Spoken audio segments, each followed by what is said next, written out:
If there's one person who's going to wreck this game and blow it open for their team, who do you think that player is going to be? I'll start this little off.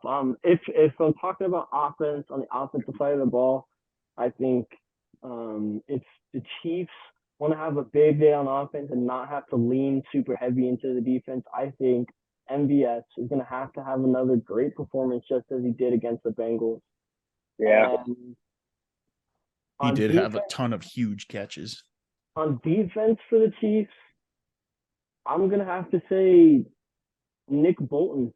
He's gonna need play to in that middle, fill the run, scrape, rush, edge, do anything and everything. Because I feel like the Eagles like to attack the middle of the field with the tight end, and then obviously running the ball up through the tackles. I'll go next. I'll go. I guess we're doing both in offense. I think it's got to be AJ Brown. I mean, AJ Brown, his name has been called a lot during the year, and it seems like we haven't seen much of him lately in the playoffs.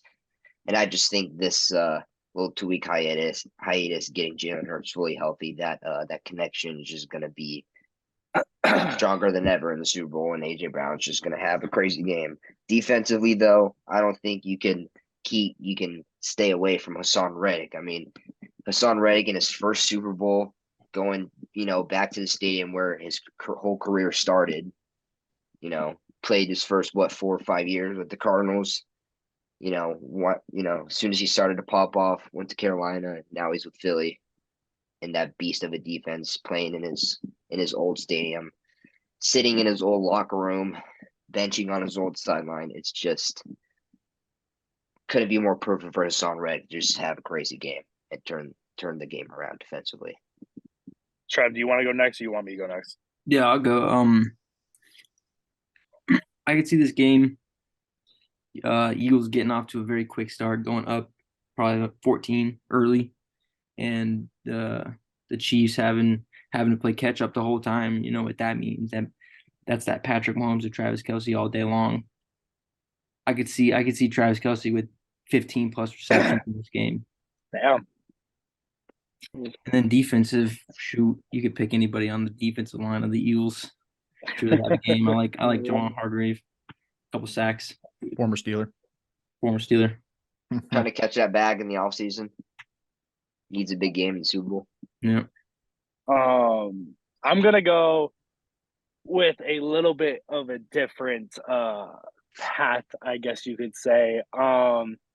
I'm going to go the interior offensive lines for both. And I know, I always love talking about trenches. That's, where I grew up. Obviously, I played defensive line. So talking about it is where I specifically want to focus on, just because for both offenses, they're going to have to play completely different.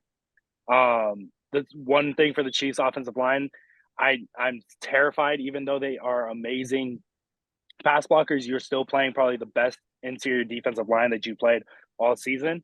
I just want to see how they match up well. And the most important part is, can they one-on-one block those defensive linemen? Can they do it?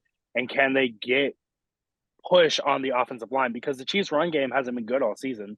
And if you can't run the ball against the Eagles, you're screwed, honestly.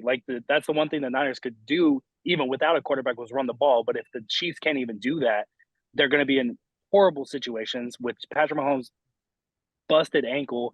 That pressure from the interior is going to be awful if it keeps up all day. So that's the thing for the Chiefs.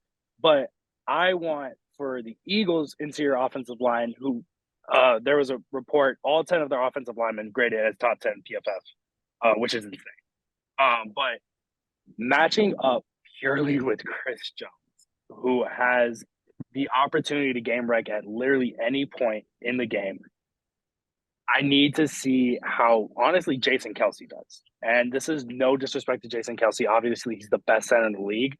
The one issue he's had, obviously a Hall of Famer, but the one issue he's had is against power rushers and people one-on-one with him.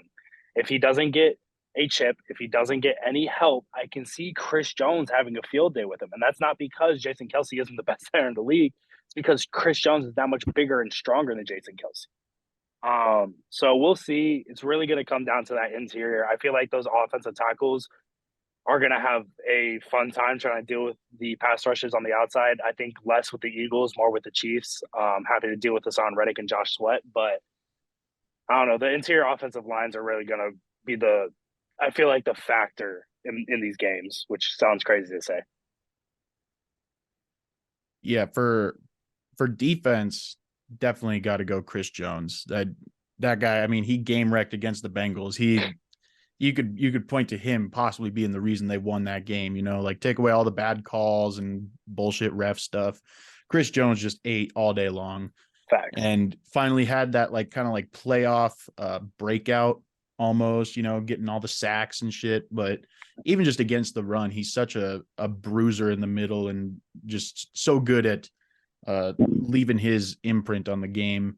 And I definitely think he'll have his work cut out for him against the best O-line unit in the league. But if anybody is capable of wrecking the game, it's definitely Chris Jones on the defensive side. And then offensively, I really like Kenneth Gainwell as a change of pace back. He's been so fucking effective in these playoffs. I mean, went for over 100 yards against the Giants, had another really solid day against the Niners. I just kind of an under the radar guy too. A lot of the attention is going to be on the Eagles receivers and Dallas Goedert and Miles Sanders. I wouldn't be surprised if Kenneth Gainwell found a way to make himself effective again against these Chiefs and had another pretty good day.